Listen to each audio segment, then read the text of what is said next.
तर एक छोटीशी कविता सादर करते। इकडे मोठ्या संख्येने पुरुष वर्ग आहे।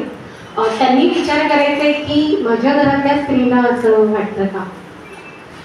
कवितेचे शीर्षक आहे पॅरोल। पॅरोलवर सुटलेले कैदी।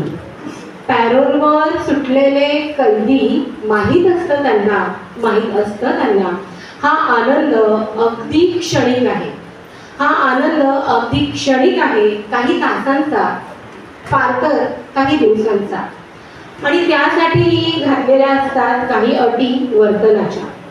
त्यासाठीही घातलेल्या असतात काही अटी वर्तनाच्या। हे असं वागायचं नाही, हे करायचं नाही, आणि खबरदार अटींचं उल्लंघन केलं तर मनोमन केलेली असते उजळणी त्यांनी अटींची।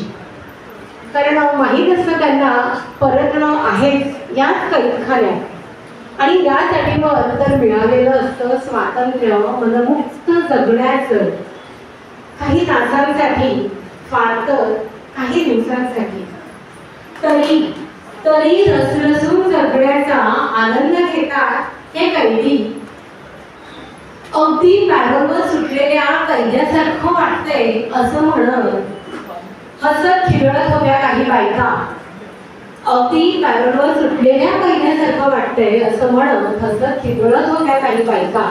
मी जमून पाहिलं तर त्या निघाल्या होत्या फिरायला, काही तासांसाठी, फार तर काही दिवसांसाठी।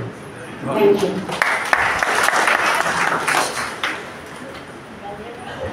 धन्यवाद सगळ्या। यानंतर आपल्या संमेलनाचे अध्यक्ष